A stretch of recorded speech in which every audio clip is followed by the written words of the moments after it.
একটা হাততালি দেই।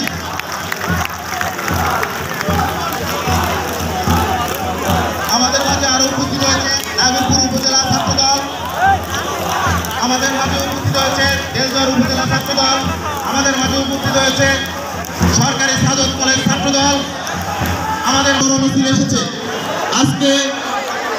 আমরা দীর্ঘদিন পরে অনেক বিশাল একটা র্যালি হাতে নিয়েছি। আমার অনুরোধ, আপনারা টাঙ্গাইল জেলা ছাত্রদল সুশৃঙ্খল একটা ছাত্রদল, আমরা অল্প কিছুক্ষণের মধ্যেই আমাদের কর্মসূচি শুরু করব। র্যালি থেকে বের হয়ে নিরালামোড় ঘুরে টাঙ্গাইল জেলা ছাত্রদলের যুগ্ম আহ্বায়ক তানভীর আহমেদ শাহিন রাসেল এবং সদস্য শুভ আলামিন প্রিন্স,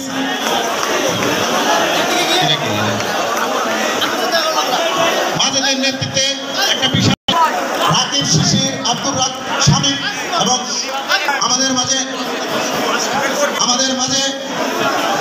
টাঙ্গাইল জেলা ছাত্রদলের নেতৃত্বে একটা বড় মিছিল আমাদের মাঝে এসেছে। আমাদের মাঝে আমাদের সদর উপজেলা ছাত্রদলের সিনিয়র যুগ্ম আহ্বায়ক সোহেল রানার নেতৃত্বে একটা বড় মিছিল আমাদের মাঝে এসেছে।